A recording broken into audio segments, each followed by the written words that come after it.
Bapak-bapak, ibu-ibu, saudara-saudara kaum muslimin rahimakumullah. Dunia ini penuh dengan berbagai macam kesibukan.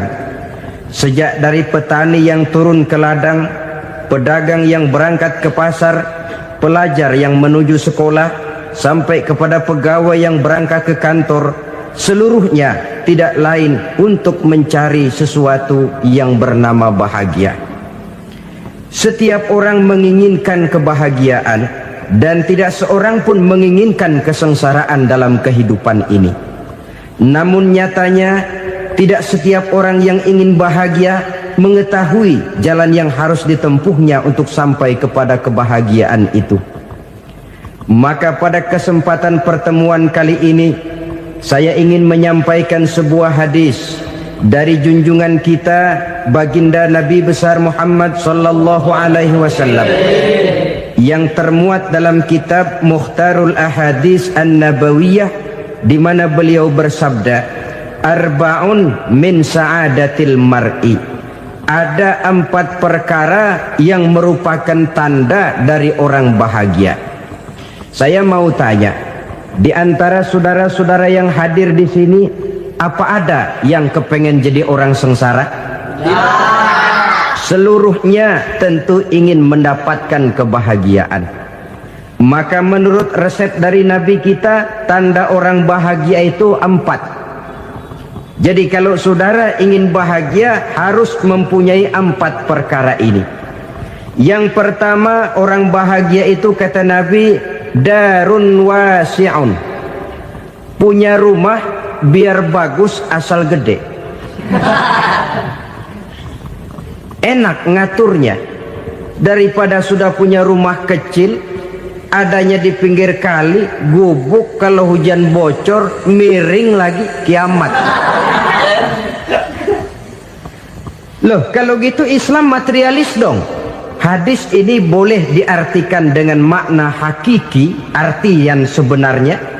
Boleh diartikan dengan makna majazi, arti kiasan. Kalau dia diartikan dengan arti kias, maka yang dimaksud darun wasi'un ay qalbun wasi'un. Rumah yang luas tidak lain daripada hati yang lapang. Karena di situ kunci kebahagiaan yang sebenarnya. Walaupun kita cuma tinggal di petak berukuran 2 kali 3 meter, kalau hati kita luas-luas rasanya rumah itu. Tapi biar rumah kita halamannya saja puluhan ribu hektar, ada kolam renangnya, kamar tidurnya tidak lagi terhitung. Kalau hati yang menempati rumah itu sempit, maka akan terasa sempit jugalah rumah itu. Tempat bergantungnya tidak lain adalah hati. Marilah kita mencoba melihat berbagai pandangan orang tentang bahagia ini. Ada orang menyangka bahwa bahagia itu kalau dia mendapatkan harta yang sebanyak-banyaknya. Siapa yang banyak harta, dialah raja. Apa yang dia mau, seluruhnya bisa dibeli. Keamanannya, dia bisa menyewa petugas. Seluruh fasilitas untuk menyenangkan kehidupannya bisa dibeli. Pendeknya, hartalah segala-galanya dalam kehidupan. Sampai ada pepatah mengatakan, innad darahima fil amakini kulliha taksur rijala mahabatan wa jalala. Sesungguhnya harta, dinar, dirham, uang di mana-mana selalu bikin hebat orang yang memilikinya. Coba lihat, orang yang punya duit sama yang enggak punya duit, jangan gaya hidupnya, gaya jalannya aja lain. Wahia lisanun liman arada fasahatan, wahia silahun liman arada qitala. Uang adalah senjata yang paling ampuh bagi orang yang mau pergi perang, dan lidah yang paling fasih bagi orang yang mau bicara. Kalau bicara dengan lidah macet, cobalah bicara dengan harta, lancar. Sampai ada pepatah demikian, segalanya bisa diatur dengan harta. Maka di kalangan orang yang berpandangan semacam itu, seluruh kegiatan hidupnya hanya terfokus kepada bagaimana mengumpulkan harta yang sebanyak-banyaknya. tidak peduli halal haram, tidak kenal sore pagi siang dan malam, tidak sempat sujud, jauh dari agama, jauh dari kehidupan yang bersifat ruhaniyah, jauh dari Allah dan sebagainya, sampai dalam Al-Quran dikelompokkan dalam kelompok yang dinamakan lumazah. Allazi jama'a malahu wa 'addadah yahsabu anna malahu akhladah. Mereka mengumpul-ngumpulkan harta sebanyak-banyaknya dan menyangka bahwa harta yang banyak itu dapat mengekalkan hidupnya, mengekalkan kekayaannya, mengekalkan kebahagiaannya. Saudara hadirin yang berbahagia, kalau pandangan hidup ini benar, artinya kalau harta memang merupakan satu-satunya hal yang dapat membuat orang bahagia, tentu di rumah mewah tidak akan pernah ada tangis derita. Tentu di satu tempat di mana fasilitas hidup serba menunjang tidak ada yang namanya penderitaan. Tapi suka dan duka, sedih dan gembira, senyum dan tawa adalah milik setiap orang, baik dia punya harta maupun dia tidak punya harta.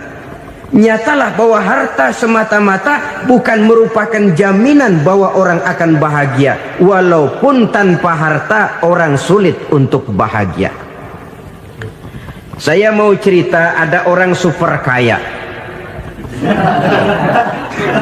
namanya Aristotle Onesimus, raja tanker Yunani. Dia punya kapal tanker saja konon sampai 11 banyaknya.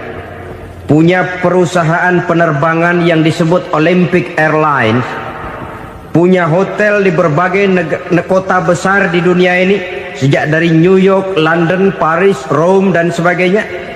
Bahkan punya pulau yang dia namakan Pulau Scorpio. Ini kan namanya sudah kaya nggak tanggung-tanggung, punya pulau. Nah, dia punya 2 orang anak, yang satu laki-laki namanya Alexander, yang satu perempuan namanya Maria Onesimus. Seluruh harapannya tertumpah kepada anak lakinya Alexander ini, yang akan meneruskan usahanya, meneruskan kekayaannya, meneruskan dinastinya. Apa yang terjadi? Ternyata anak yang dia harapkan yang bernama Alexander ini mati muda dalam kecelakaan pada waktu dia olahraga. Apa olahraganya? Namanya olahraga anak orang kaya, golongan jet set. Olahraganya olahraga pesawat terbang. Jatuh, ya nggak kapungut, habis mati. Tinggal satu anak perempuannya, Maria Onesimus. Tapi anak perempuan ini juga malah urakan. Terakhir dia pacaran, bahkan kemudian kawin sama orang Rusia. Rupanya Aristotle Onesimus ini broken. Kekayaannya yang berlimpah ruah, perusahaannya yang begitu banyak, siapa yang akan meneruskan? Siapa yang akan menggantikan? Sampai kemudian dia mengurung diri di Pulau Scorpio dan mati di sana secara mengenaskan. Seorang multi jutawan, seorang yang super kaya, mati menyendiri di pulau sepi. Ibarat kata pepatah, anak ayam mati di lumbung. Bukan kekurangan makanan, keurugan makanan. Begitu kehidupan Aristotle Onesimus. Dan banyak orang-orang yang sudah demikian kaya sampai dibingungkan oleh kekayaannya sendiri. Telusurilah kehidupan David Rockefeller misalnya, Henry Ford misalnya, Adnan Khashoggi misalnya. Multi jutawan yang kadang-kadang dibuat keder oleh kekayaannya sendiri. Pantas ketika Imam Ali ditawarkan orang, "Ya Ali, kalau kepadamu disuruh pilih ilmu atau harta, kau pilih mana?" Ya jelas pilih ilmu dong. Kenapa? Pertama, ilmu kalau kita berikan kepada orang lain tambah. Tapi harta kalau kita berikan kepada orang lain kurang. Saudara punya uang 10.000, dibagi orang 5.000, jelas uang saudara berkurang. Tapi saudara punya ilmu, diberikan kepada orang lain bisa, saudara pun makin mantap. Tidak lantas jadi bodoh karena ngajarin orang. Saudara bisa Fatihah lalu mengajarkan orang Fatihah. Orang bisa, saudara pun makin hafal. Tidak lantas setelah diajarin orang ilmunya hilang. Begitu datang dia minta orang, tolong ajarin saya Fatihah, udah habis, nggak ada.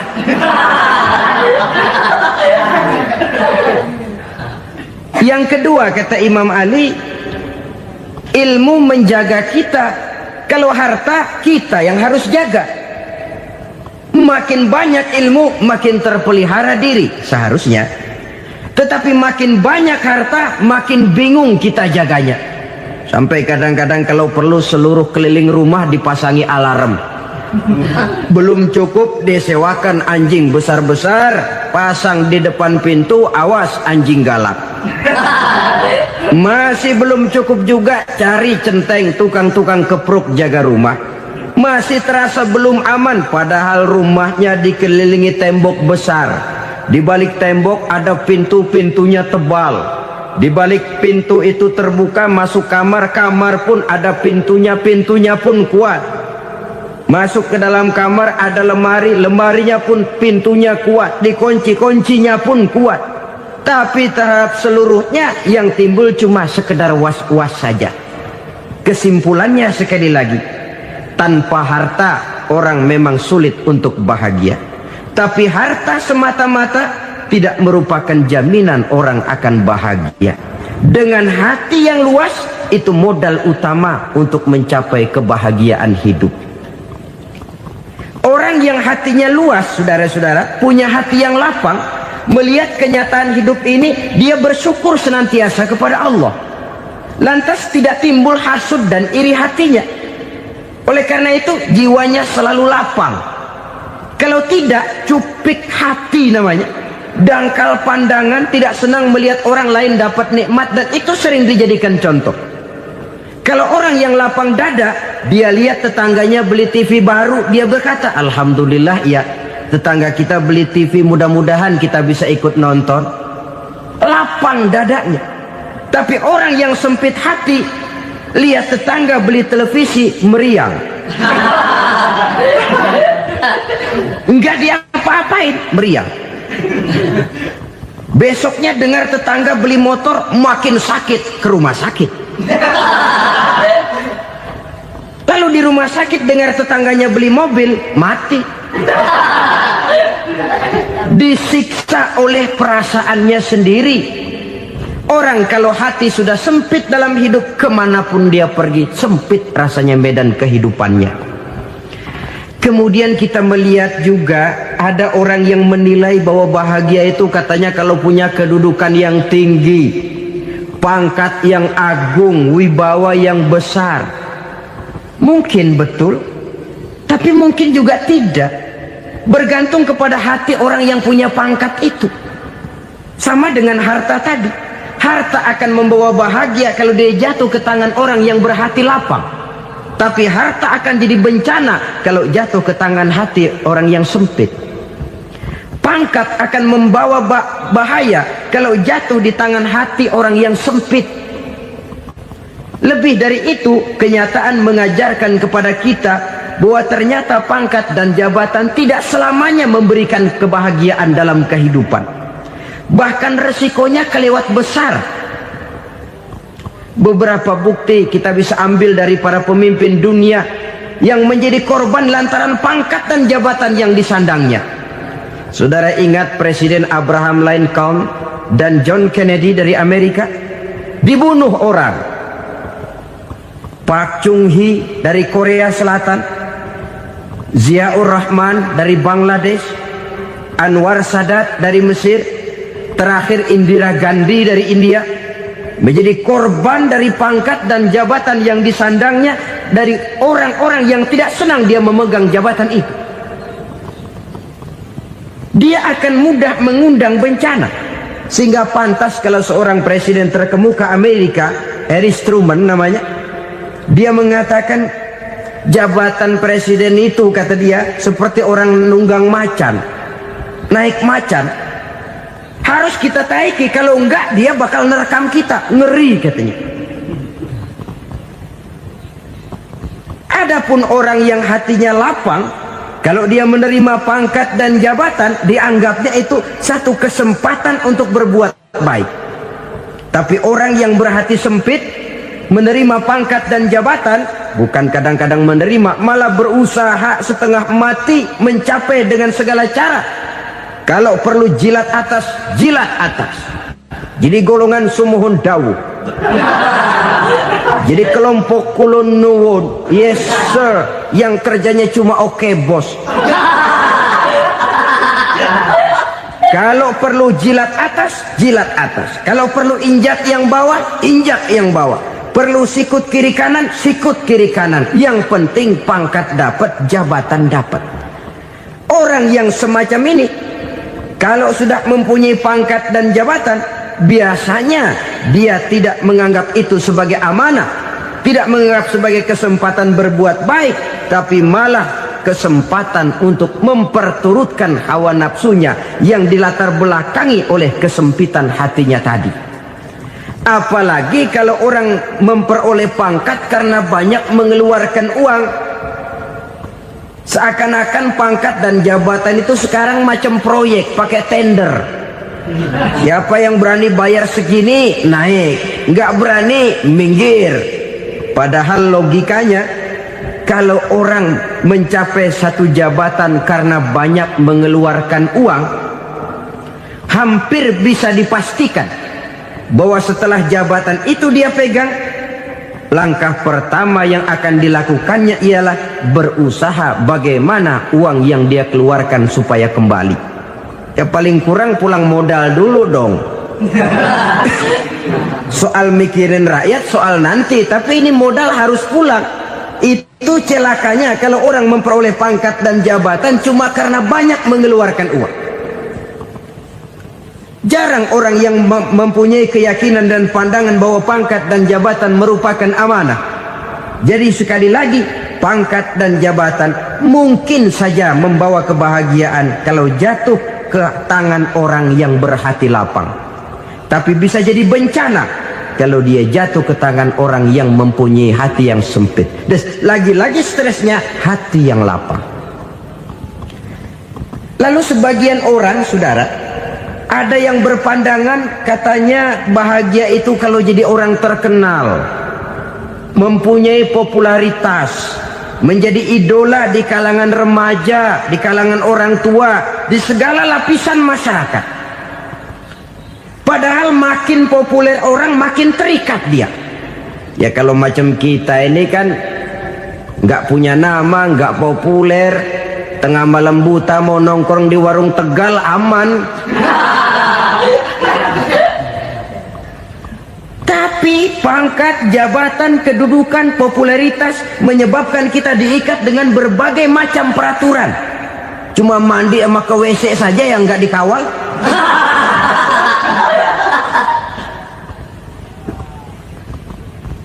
Benarkah popularitas, ketenaran membawa kebahagiaan? Mungkin. Ya, tapi mungkin juga tidak. Kenapa? Banyak orang-orang populer yang mengakhiri hidupnya secara tragis. Kita ambil beberapa nama. Di Amerika tahun 60-an ada bintang seksi paling terkenal yang dijuluki sex bomb. Bom seks. Sampai sekarang jadi legenda, namanya Marilyn Monroe. Singkatan dobelnya itu inisialnya MM, Marilyn Monroe. Terkenal top sampai dia mati tahun 62. Namanya sekarang masih saja dibicarakan orang. Kenapa dia bunuh diri? Tidak punya hartakah dia? Banyak. Kurang populerkah dia? Seluruh dunia mengenalnya. Sejak rakyat kecil sampai pejabat tinggi dia punya hubungan. Kenapa? Jenuh. Dia terlahir dalam keadaan yatim. Setelah itu tidak lama dia berangkat remaja, ibunya meninggal. Pindah dari wanita asuh ke wanita asuh sampai 12 orang ibu angkatnya. Dan kekecewaan yang paling parah, setiap laki-laki yang dekat dengannya hanya seperti kapal berlabuh. datang dan pergi silih berganti, padahal dia merindukan seseorang yang bisa melindungi hidupnya. Dia rindukan itu dan dia tidak pernah menemukan. Itu yang akhirnya menyebabkan dia minum pil tidur kelewat dosis, minum obat tidur kebanyakan, ya tidur terus sampai sekarang.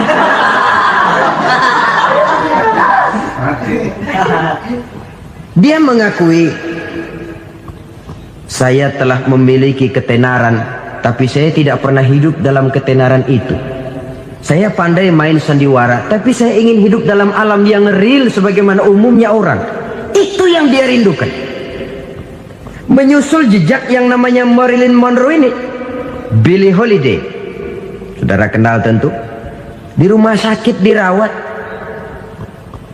Dia juga minum obat overdosis, mati lagi. Jimi Hendrix minum obat tidur overdosis kelewat batas, mati lagi. Lalu yang menghanyutkan diri di danau, Janis Joplin dan Brian Jones. Ini orang-orang populer, orang-orang terkemuka yang mengakhiri hidup secara tragis, bukan karena tidak terkenal, mungkin karena sudah saking terkenalnya. Contoh paling belakangan, Bruce Lee. Wah, ini tukang-tukang keprok tentu kenal siapa dia. Sampai sekarang pun tabir kematiannya masih merupakan misteri. Dan yang masih hidup juga menunjukkan gejala yang aneh. Michael Jackson, rumahnya di Beverly Hills itu dijaga sedemikian rupa, dan dia selalu curiga kepada setiap makanan harus steril, bersih dari segala macam kimia. Kemana dia pergi, itu tukang-tukang keprok sudah selalu menjaga dan mengawal, dan dia seakan takut menunjukkan mukanya yang asli. Hingga kalau tampil ke tengah di luar show, dia kadang memakai pakaian yang tidak menunjukkan dia yang sebenarnya, takut dikenali orang. Ternyata popularitas sering jadi momok yang meracuni kehidupan manusia. Oleh karena itu, benarlah junjungan kita pada saat beliau mengajarkan orang akan bahagia kalau dia mempunyai hati yang lapang. Nah, sekarang masalahnya untuk mendapatkan hati yang lapang, caranya bagaimana? Kita kembali kepada konsep Quran. Allah mengajarkan, ala inna bizikrillahi tatmainnul qulub. Ketahuilah bahwa dengan banyak mengingat Allah, hati akan tenang, jiwa akan lapang. Dengan kata lain, dekat dengan agama, merasakan kehadiran Allah dekat dalam hidup. Itu muara pertama untuk mencapai hati yang lapang. Ala inna bizikrillahi tatmainnul qulub.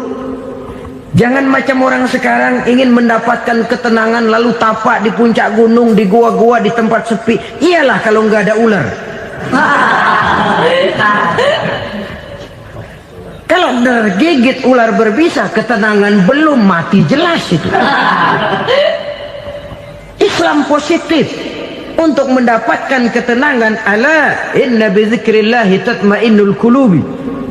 Bahwa ketahuilah bahwa dengan banyak mengingat Allah, hati akan tenang, jiwa akan lapang, nuansa pikiran akan luas. Karena yang namanya bahagia ada dimanapun manusia berada. Di kampung ada bahagia, di kota ada bahagia, di ngarai, di lembah, di gunung, di hutan, di lautan, di angkasa luar, dimanapun bahagia itu ada kalau kita bermodalkan hati yang lapang ini. Dan hati akan lapang kalau kita dekat dengan agama. Dekat dengan harta buat sementara hati mungkin tenang, tapi ketenangan yang relatif dan temporer. Apalagi orang tiap kali tambah harta, tiap kali tambah rencana. Itu wajar. Mungkin sebelumnya saudara berpikir, kalau punya duit 5.000 enak nih. Begitu punya duit 5.000, aduh sayang kalau 10.000 aja. Tiap kali tambah harta, tiap kali lain rencana. Makin banyak rencana, makin menjauhkan kita dari yang namanya ketenangan. Padahal ketenangan merupakan unsur utama untuk mencapai bahagia. dan ketenangan itu bermuara dalam hati manusia. Tengoklah kehidupan ini. Orang yang banyak harta dengan orang miskin, berbedakah rasa sakit yang mereka tanggungkan? Rasanya tidak. Walaupun si kaya tidur di kasur empuk berselimutkan sutra mahal, sementara si miskin meringkuk di balai bambu yang keras dan kasar. Apabila maut datang, dia juga tidak pernah pilih bulu. Maut datang menjemput si kaya di singgasana keemasannya, dikelilingi oleh para pengasuh, dayang dan idang serta para pengawal. Dan maut pun datang menjemput si miskin papa, sehingga ia tergelepar di tepian jalan. Kedua-duanya bernama mati. Kalau nyata bahwa sakit yang ditanggung si kaya tidak beda dengan sakit yang ditanggung si miskin, bukan harta semata yang membuat orang bahagia. Hati yang tenang, jiwa yang lapang penuh kedamaian karena banyak berzikir dan mengingat Allah, itu merupakan modal utama untuk mencapai sesuatu yang bernama bahagia.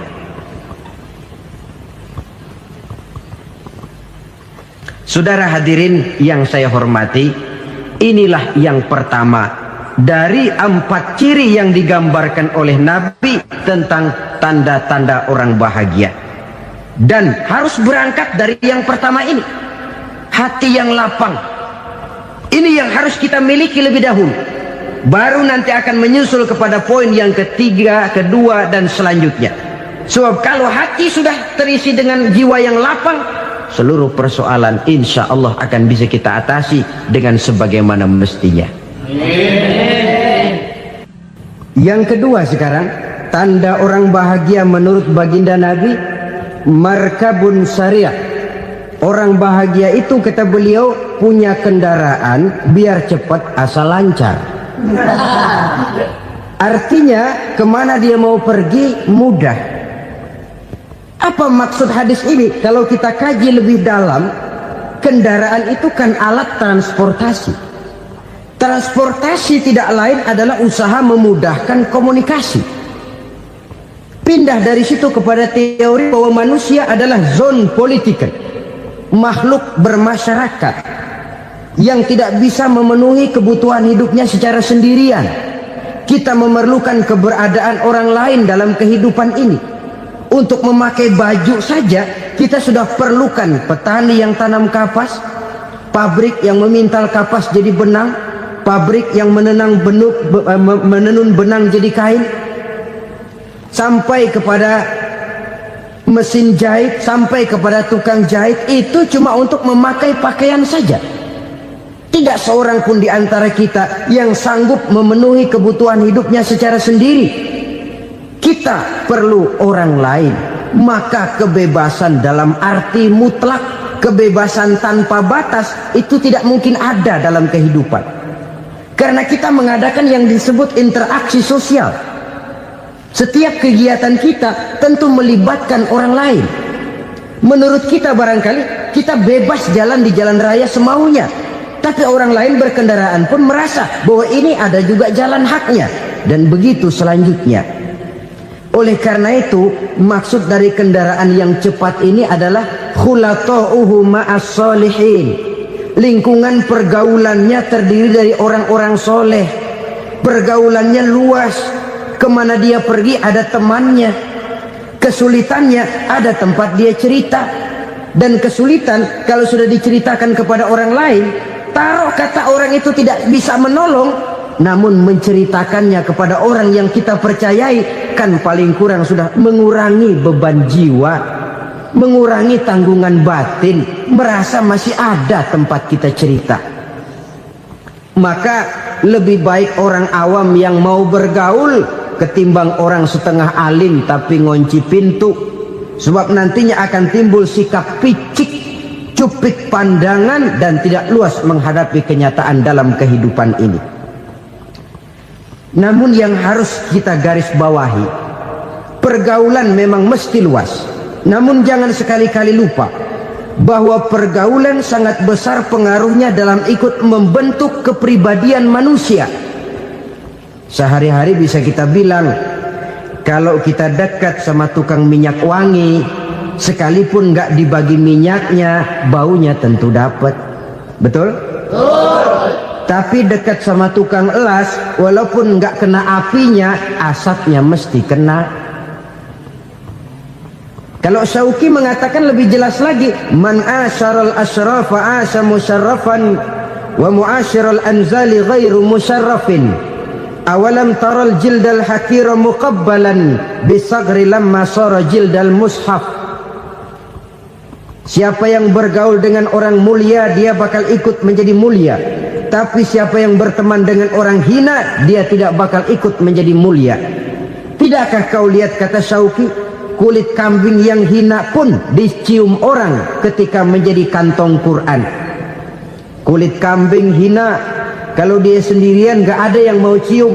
Tapi begitu dia bergaul dengan Quran, menjadi kantong Quran, dipakein minyak wangi, ditaruh di tempat yang tinggi, mau diambil dicium dulu, dibawa dengan penuh hormat dan hati-hati.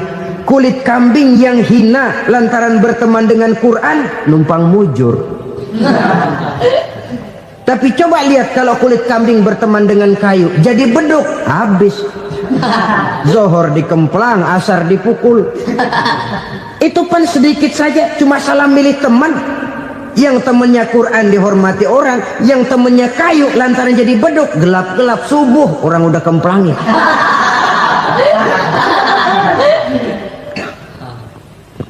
Maka terutama kepada adik-adik remaja yang masih mencari identitas diri, yang ibarat kaset masih kaset kosong, mudah diisi oleh apapun, pandai-pandailah memilih teman dalam bergaul.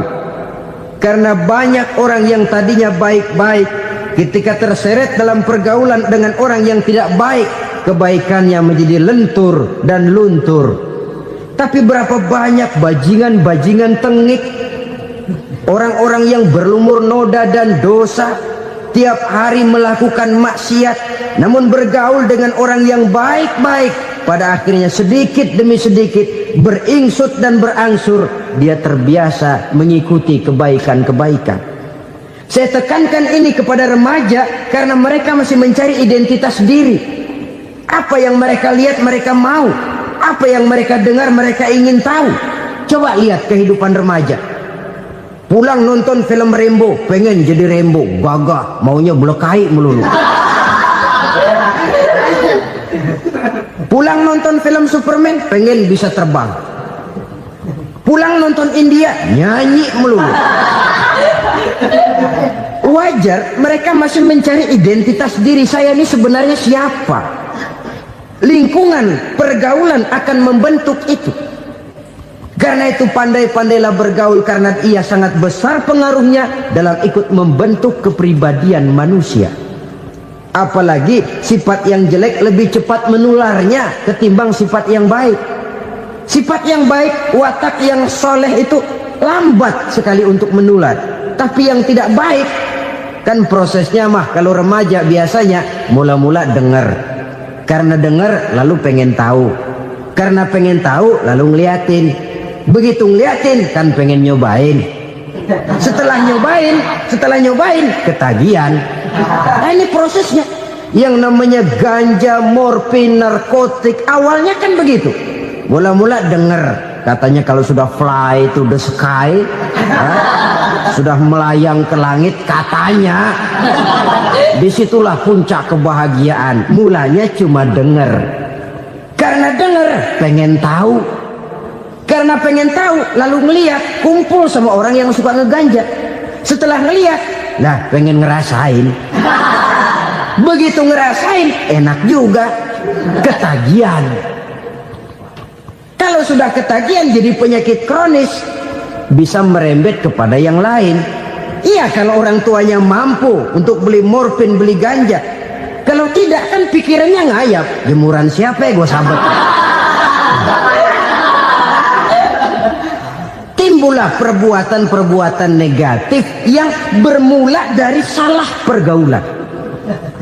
Apalagi buat adik-adik remaja yang tinggal di kota-kota besar, yang pengaruh budaya, pengaruh kesenian, pengaruh struktur kehidupan yang nampak makin individualistis, di mana persaingan tajam, tensi ekonomi tinggi, orang mudah mengalami stres.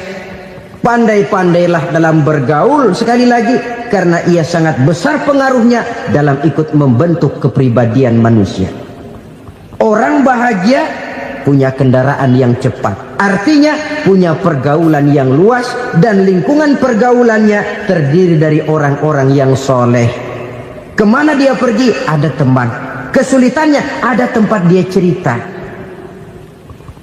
Tapi kalau sudah menyendiri, hidup sendiri, kesulitan dipikiri sendiri, bisa mati belum waktunya.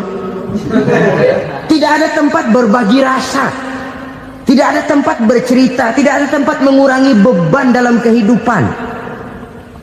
Pantas betul kalau Islam sangat menggalakkan dan menganjurkan orang kalau sudah sampai waktunya itu untuk melangsungkan nikah. Kata Nabi, ya ma'syaras syabab man istata'a minkumul ba'at falyatazawwaj. Hai para pemuda, kalau sudah mampu memberi nafkah, kawinlah, nikahlah kamu. Kenapa? Sudah ada teman hidup, tempat berbagi rasa. Kesulitan kalau ada tempat cerita akan lebih ringan ketimbang kita telan sendiri, walaupun bobot kesulitannya sama beratnya. Saudara-saudara kaum muslimin rahimakumullah, inilah ciri yang kedua, punya kendaraan biar cepat asal lancar. Kemana kita mau pergi gampang. Dengan kata lain, setelah hati yang luas, pergaulan yang luas. Dua. Yang ketiga sekarang, tanda orang bahagia itu menurut Nabi, misbahun mudhi'un, punya lampu yang terang. Oh, itu enggak problem. Sekarang sudah zamannya listrik masuk desa, Pak. Lampu sudah terang semua. Betul, kalau itu yang dimaksud. Tapi tidak cuma itu. Karena lampu yang dimaksud di sini, lampu yang akan menerangi seluruh perjalanan hidup. Dan perjalanan hidup itu sudah dimulai sejak kita terlahir ke alam ini, sampai masuk ke alam barzah, kumpul di padang mahsyar, sampai ke akhirat. Lampu yang menerangi itu yang diperlukan. Kalau lampu, katakanlah yang paling top sekarang kan lampu jenis Mercury. Taruhlah itu di rumah kita, dia cuma menerangi rumah kita, menerangi hati pun tidak sanggup. Bila kita masuk ke alam barzah, alam kubur, sanggupkah si Mercury yang begitu terang menerangi alam barzah kita? Tidak sanggup lagi. Sanggupkah lampu yang ratusan watt, bahkan puluhan ribu watt menerangi kehidupan di padang mahsyar? Tidak akan sanggup lagi. Kalau demikian, yang dimaksud lampu yang terang di sini apa? Tidak lain amal soleh, kebajikan yang kita lakukan dalam hidup. Itu yang akan jadi lampu penerang. Di dunia nama kita akan terang, jasad kita boleh hancur terkubur tanah, tapi nama kita akan dikenang orang. Begitulah kalau orang meninggalkan kebajikan dalam hidup seperti sekarang. Ribuan orang tiap saat berziarah ke kubur Imam Syafi'i, ke kubur Imam Malik, ke kubur Imam Ghazali, ke kubur orang yang baik-baik, orang yang soleh-soleh. Kebajikannya yang ditinggalkan, yang mengukir namanya dengan tinta emas, sehingga saudara sudah terbaring di alam kubur. Orang lewat, Allah, ini kuburannya Fulan bin Fulan, dulu ini kebaikannya Masya Allah, saya ikut merasakan. Mari kita mampir sebentar, kita Fatihah, mohon disampaikan Allah pahalanya kepada almarhum. Al-Fatihah. Itu kalau orang baik-baik. Lalu saudara tanya, Pak, orang mati dikirimin Fatihah apa nyampe pahalanya? Saya jawab, kalau saudara nggak percaya, mati dulu dah. Nanti saya Fatihain, tungguin di sana, umpama nggak sampai balik lagi kemari. Sekarang ini kan maunya otak-otakan saja, kalau nggak masuk otak nggak percaya. Padahal alam gaib itu nggak bisa diotak-otakin. Sama saja dengan saudara pernah dengar cerita kapal tanpa emas tenggelam tak? Pernah nggak? Di mana? Ya, di laut Masalembo. Begitu ke Tampo Mas tenggelam, ratusan penumpang itu terjun ke laut, dipermainkan gelombang, berjuang menghadapi maut itu. Orang lagi timbul tenggelam di lautan, dihantam ombak, kita tengokin pakai helikopter. Pak, lagi timbul tenggelam ya? Iya, tolongin. Jangan khawatir Pak, nih saya kirim intan Pak, harganya 10 juta. Kira-kira orang yang timbul tenggelam di laut seneng nggak? Tidak. Kan mahal toh intan 10 juta. Kenapa dia nggak senang? Karena intan 10 juta dalam kondisi seperti itu tidak sanggup menyelamatkan dia. Dia akan girang kalau dikirimin ban mobil bekas, dikirimin papan terentang atau bambu. Intan yang 10 juta dia nggak girang, ban mobil bekas yang 1000 perak tuh pegang, itu yang dia girang betul. Inilah sebabnya Nabi berkata, mal mayyitu fi qabrihi illa kal ghariqil mutaghawwis. Orang yang meninggal di alam kuburnya seperti orang timbul tenggelam di lautan. Yantaziru da'watan min ahli, menunggu doa dari keluarganya yang masih hidup. Duh, bapak saya sudah meninggal, saya sayang benar sama dia. Kirimin kulkas ke kuburannya Itu sama saja dengan tadi orang tenggelam di lautan dikirimi intan yang harganya 10 juta, tidak sampai. Begitulah kalau kebajikan yang kita tinggalkan dalam hidup, sudah mati pun kubur kita masih diziarahi orang. Tapi kalau jahat yang kita tinggalkan, boro-boro lah orang mau doa lewat dekat kuburan kita juga serem. Tuh bajingan no, dulu mati dipendem di situ tuh. Jangan lewat situ, ntar kesurupan, jangan. Lewat saja orang ngeri. Konon lagi membacakan Fatihah dan mengirimkan doa. Hidup pada hakikatnya adalah kesempatan untuk berbuat baik. Maka sekali kesempatan itu diberikan, manfaatkan dengan sebaiknya. Sebab kesempatan kedua tidak akan pernah ada. Kesempatan berbuat baik di sini, di akhirat sudah pembalasan namanya. Sekali kesempatan itu dicabut, dia tidak akan pernah dikembalikan lagi. Kata Iqbal, hidup tidak mundur ke belakang, Bung. Berhenti diinjak orang, mundur hancur. Tidak ada kata mundur dalam hidup ini. Berhenti diinjak orang, mundur kecebur. Tidak ada kata lain, harus maju dalam kehidupan dalam artian yang positif. Hidup adalah kesempatan untuk mengumpulkan kebajikan yang sebanyak-banyaknya. Di situ nilai daripada manusia. Sekarang ini memang nggak kelihatan kok, orang yang banyak pahala sama yang banyak dosa nggak kelihatan kok. Barangkali kalau habis bikin dosa palanya pada benjol, mungkin orang takut sama dosa. Tapi sekarang sama saja, orang yang banyak dosa dengan yang nggak banyak dosa jalan bareng dari belakang, sama, nggak kelihatan beda. Tapi ada waktunya di mana pahala memegang peranan, di mana dosa diperlihatkan. Sama saja kalau kita bawa mobil siang, lampu kan nggak begitu berfungsi.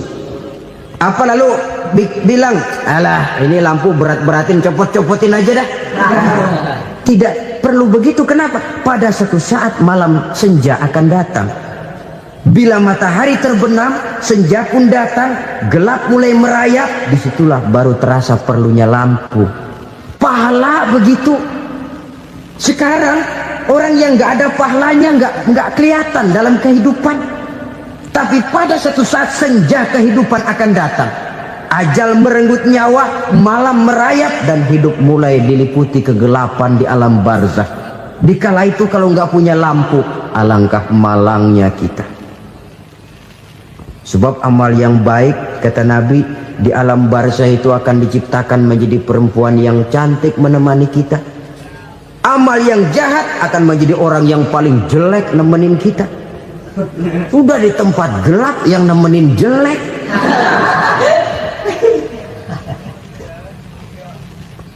Kaum muslimin rahimakumullah. Kalau demikian masalahnya, tergantunglah kita pandai memanfaatkan waktu. Al-waktu kasayf, waktu itu cepat sekali. Yang namanya waktu itu tahu-tahu. Tahu-tahu udah tahun 87. Tahu-tahu udah begitu. Tahu-tahu yang kemarin anak-anak, sekarang udah pada punya anak. Tahu-tahu saja itu. begitu cepat waktu berlalu. Kalau tidaklah pandai kita memanfaatkannya, akan rugi kita. Nabi bersabda, man kana yaumuhu khairun min amsihi fahuwa rabih. Barang siapa yang hari ini lebih baik daripada hari kemarin, itu orang untung. Hari ini lebih baik daripada kemarin, bulan ini lebih baik dari bulan kemarin, tahun ini lebih baik dari tahun kemarin, itu orang yang beruntung. Tahun kemarin sembayangnya maghrib doang, sekarang udah tambah isya. Tahun kemarin cuman Idul Fitri aja ngancem bener, sekarang udah tambah Jumat, lalu tambah lagi maghrib, tambah lagi isya, dan selanjutnya. Hari ini lebih baik daripada kemarin, itu orang yang beruntung.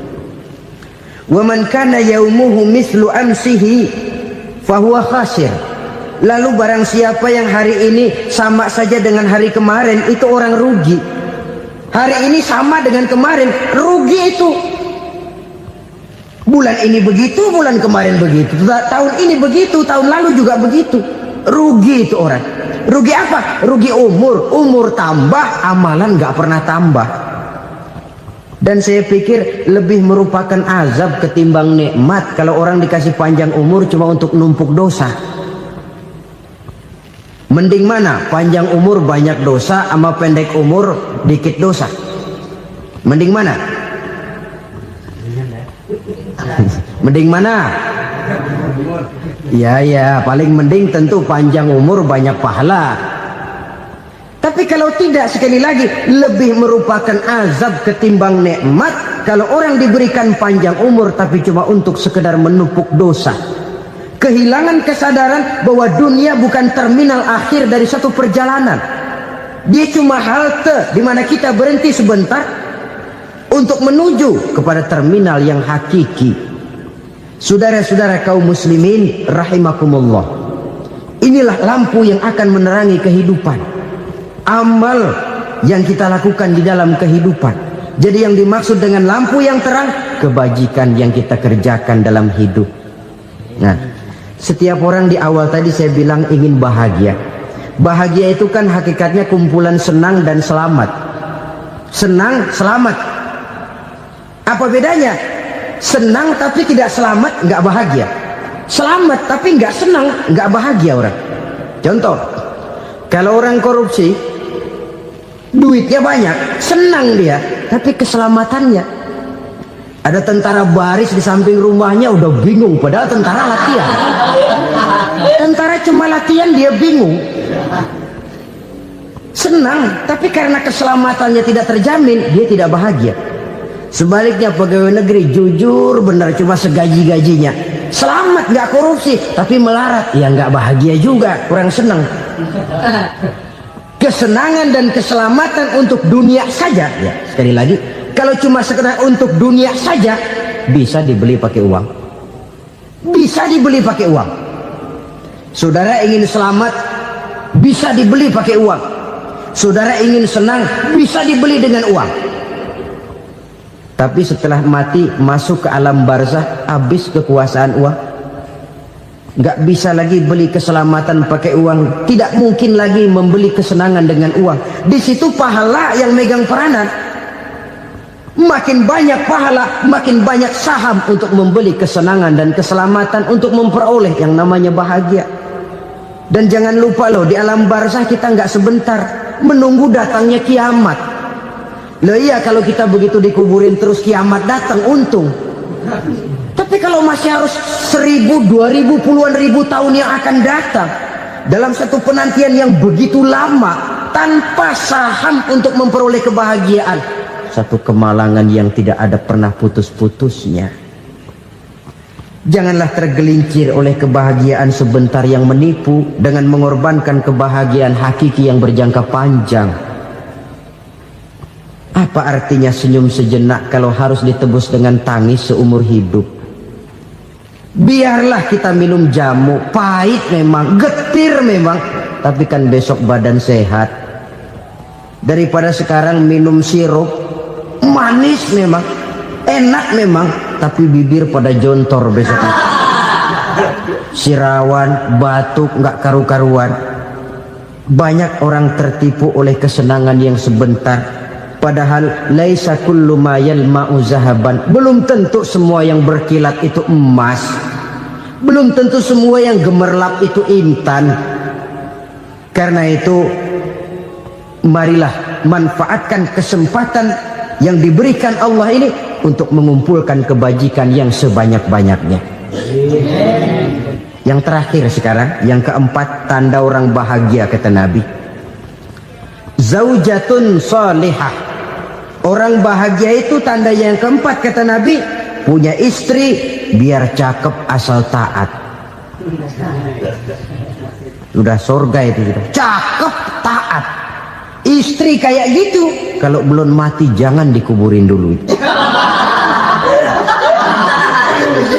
Sudah cakep taat lagi, tapi kadang-kadang enggak, udah jelek ngadat melulu. Apa yang mau dipilih? Sebab itu Quran mengatakan istri pakaian untuk suami, suami pakaian untuk istri. Kenapa suami istri diibaratkan pakaian? Alangkah tingginya gaya bahasa Quran ini. Suami istri teman hidup, hidup perjalanan panjang. Sejak kita dalam rahim sudah ada hidup kan di sini. Sampai ke alam dunia, masuk ke alam barzah, kumpul di padang mahsyar, sampai menuju akhirat, itu perjalanan hidup. Carilah istri atau suami teman hidup yang membawa manfaat tidak hanya kehidupan di dunia ini, sampai di alam barzah, sampai di padang mahsyar. Suaminya mungkin meninggal lebih dulu, atau istrinya mungkin meninggal lebih dulu, tapi suami atau istri yang masih hidup berbuat kebajikan. Suami saya meninggal, ada hartanya, saya sedekahkan, niat pahala untuk almarhum suami saya. Ini teman hidup, tidak dibatasi dan tidak bisa dipisahkan oleh maut sekalipun. Zohirnya mungkin pisah, badannya mungkin pisah, tapi hatinya, jiwanya, kebersamaannya dalam menghadapi kehidupan. Karena itu saudara-saudara, bahasa Quran indah. Suami istri diibaratkan seperti pakaian. Apa fungsi pakaian? Pertama, pakaian jadi kebanggaan. Artinya suami harus menjadi kebanggaan istri, istri harus jadi kebanggaan suami. Yang kedua, pakaian itu kan fungsinya menutup aurat. Artinya sesama suami istri harus saling menjaga kekurangan masing-masing. Jangan malah sesama suami istri saling membongkar rahasia dan aibnya sendiri-sendiri. Istrinya diceritain jeleknya di mana-mana, atau suaminya dibongkar rahasianya di pasar umum. Itu sudah tidak lagi berfungsi sebagai pakaian. Kenapa semua ini diperlukan? Karena kita menyadari bangsa yang baik terdiri dari masyarakat yang baik. Masyarakat yang baik merupakan susunan dari warga yang baik. Warga yang baik adalah terdiri dari rumah tangga yang baik. Dan rumah tangga yang baik merupakan susunan dari pribadi yang baik. Dari situ langkah dimulai. Membangun satu bangsa yang baik diawali dengan membangun rumah tangga yang baik, dengan menciptakan pribadi-pribadi yang baik. Sehingga dari sini diharapkan berkembanglah nilai-nilai kebaikan. Orang akan bahagia mempunyai istri yang soleh.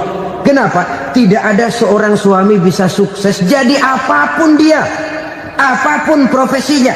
Dokterkah, kiaikah, mubalikah, petanikah, pengusahakah, pejabat tinggikah, tidak ada seorang suami yang bisa sukses tanpa peran serta istrinya. Walaupun memang peranan itu tidak begitu kelihatan, tapi sangat menentukan.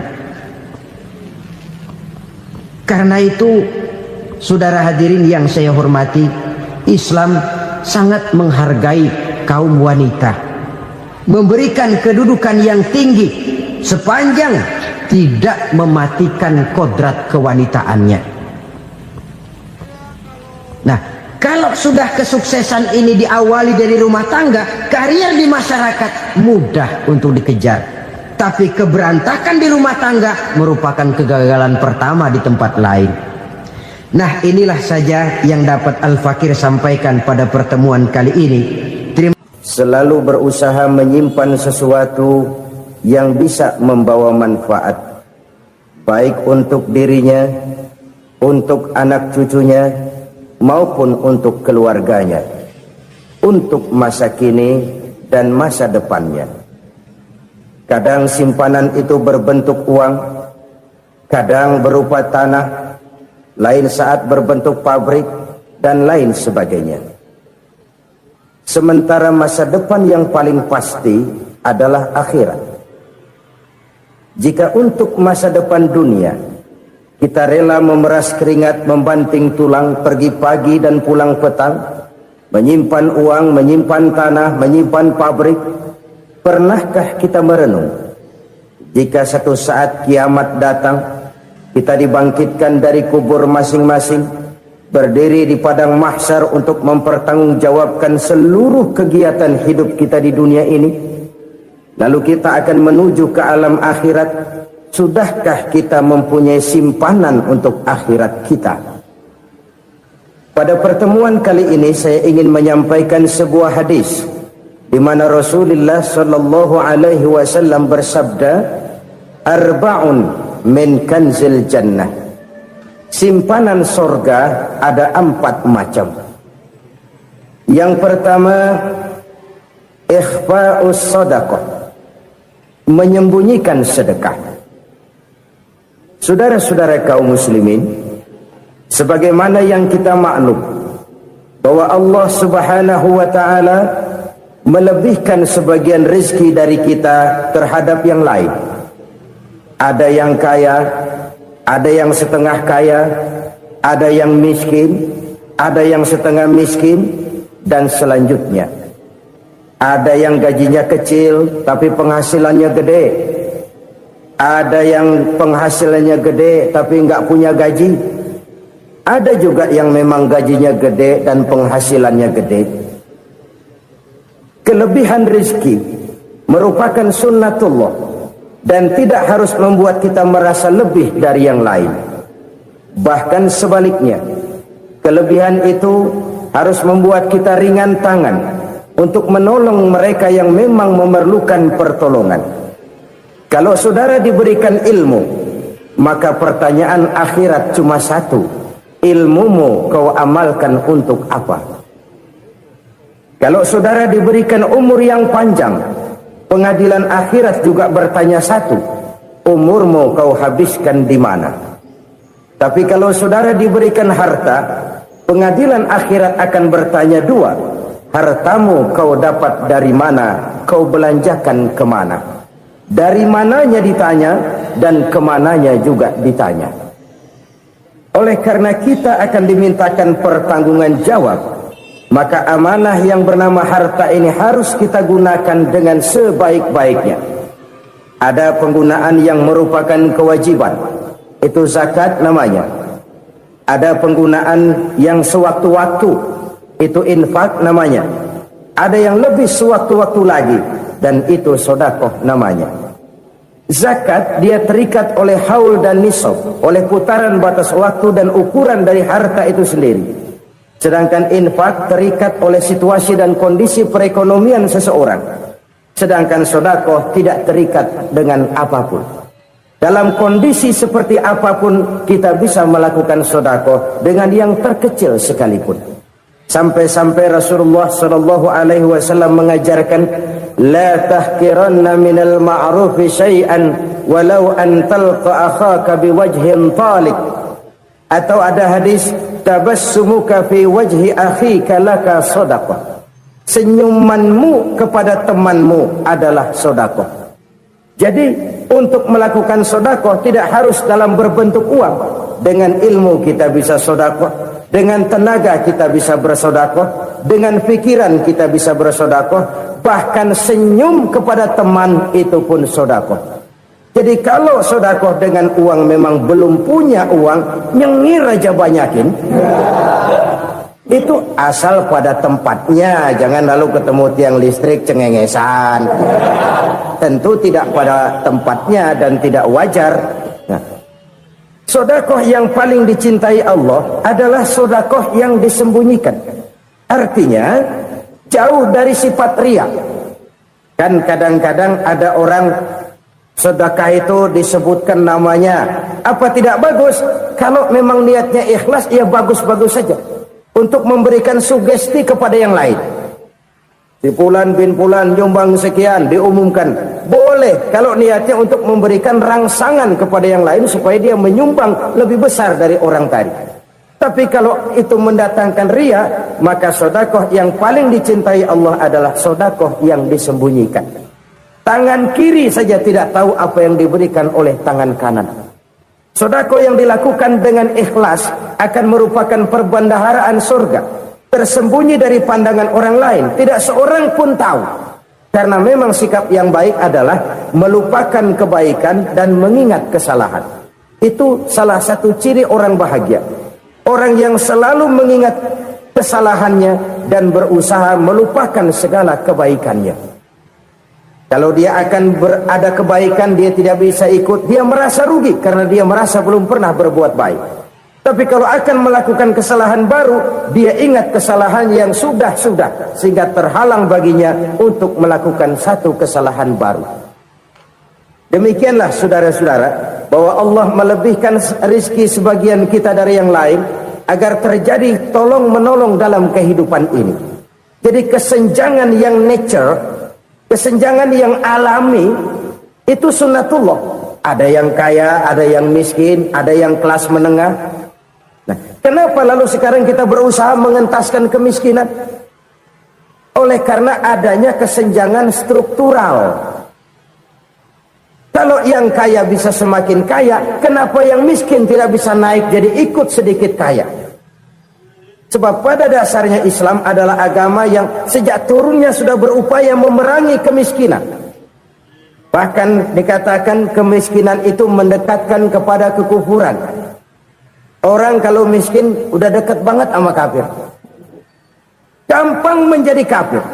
Berapa banyak saudara-saudara kita yang oleh karena soal perut, oleh karena soal materi, terpaksa meninggalkan dan menanggalkan akidahnya, menjual petunjuk yang diberikan Allah dengan kesenangan dunia yang cuma sebentar ini. Na'udzubillah summa na'udzubillah. Jadi makin kita sembunyikan satu sedekah, semakin banyak perbendaharaan kita di surga. Sedekah yang paling dicintai Allah adalah sedekah yang disembunyikan. Malahan ada seorang sufi, dia punya kebiasaan kalau pergi sholat Jumat dia bawa uang, itu uang dia taruh di bawah tikar masjid. Dia niat sedekah kepada siapa saja yang nemuin itu duit. Maksudnya apa? Supaya yang nemuin nggak tahu siapa yang punya duit itu. Demikian dia saking ingin menyembunyikan sedekahnya.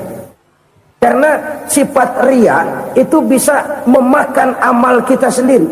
Riya itu termasuk menyebut-nyebut kebaikan kita. Orang yang suka nepuk dada, sedikit-sedikit ngitungnya kalau nggak gua. Tuh kalau nggak gua tuh yang belas itu kalau nggak gua. Iya kalau nggak lu kenapa emang?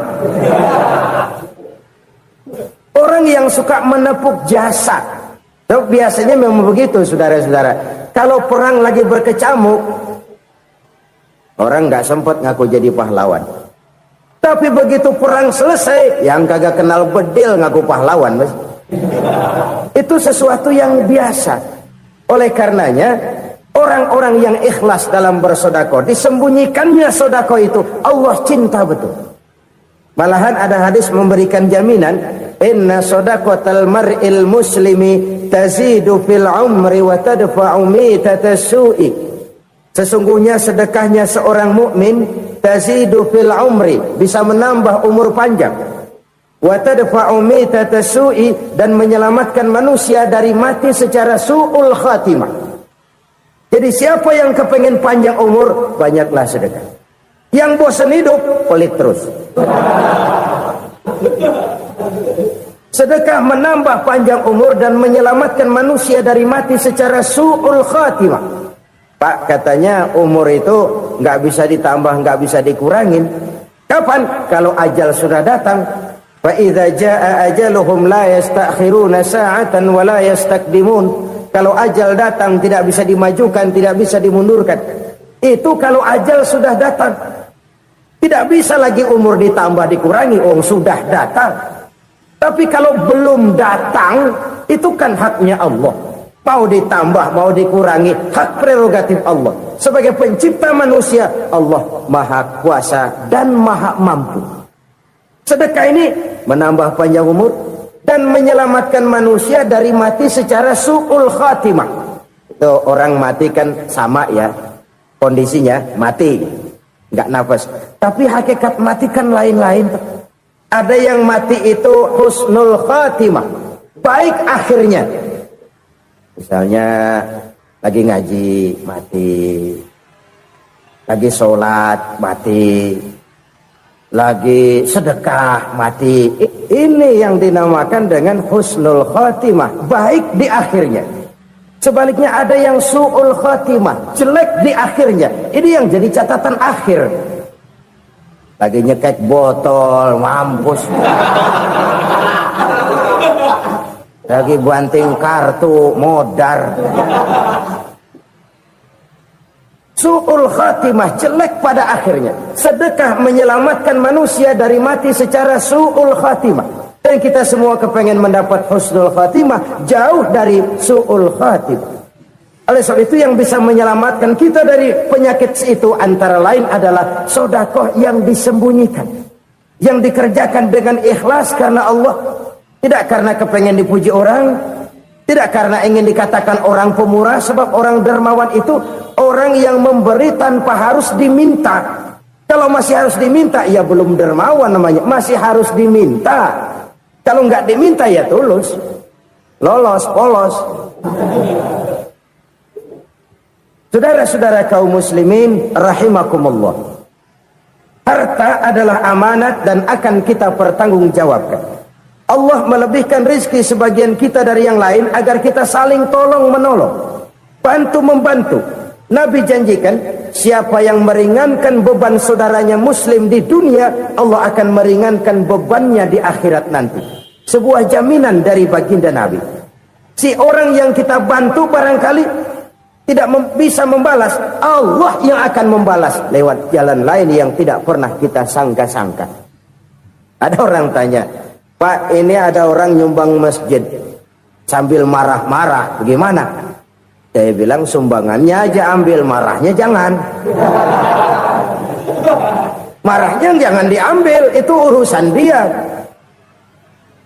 Saudara-saudara kaum muslimin rahimakumullah, umat Islam ini kan umat yang punya potensi besar. Kadang kita merenung, kenapa kadang-kadang pembangunan masjid kok lambat sekali? Kalau hotel hari ini peletakan pertama, bulan depan peresmian. Supermarket hari ini peletakan batu pertama, minggu depan peresmian. Tapi kalau sudah yang namanya masjid, kadang-kadang peletakan batu pertama sekaligus jadi batu terakhir. 3 tahun, 4 tahun, campur nebar jalak di jalanan, duit dijaring kayak ikan sepat. Apa tidak ada orang Islam yang kaya? Banyak.